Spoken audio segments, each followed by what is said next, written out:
Cognitive dissonance is an aversive drive that causes people to avoid opposing viewpoints, seek reassurance after making a tough decision, and change their private beliefs to match public behavior when there is minimal justification for an action.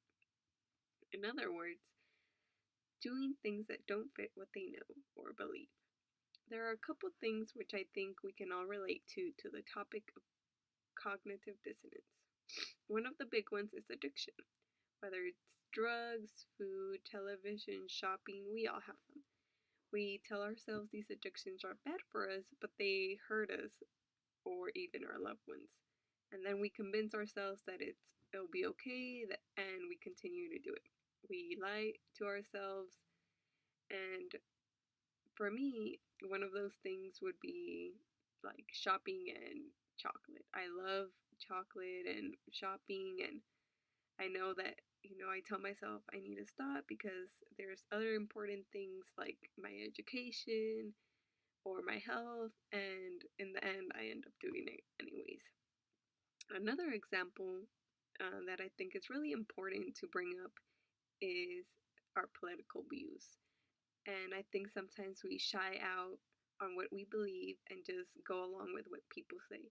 And especially during these times with our new president, we hide our true feelings and we end up just going along with what people say. And in the end, we become something we're not.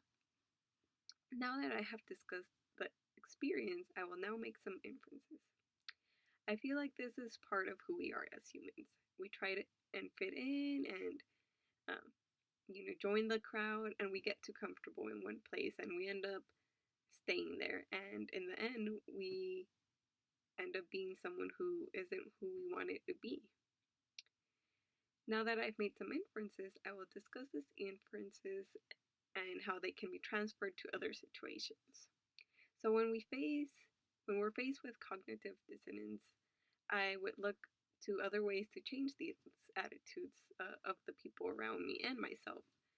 For example, I would use the minimal justification hypothesis, and I would offer an incentive that would be enough, not only to change that behavior, but also create enough dissonance that would counter the attitudes.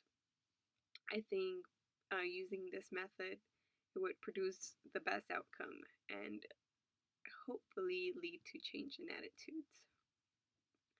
In conclusion, I think we realize just how stubborn we can be as humans and how easily we're persuaded.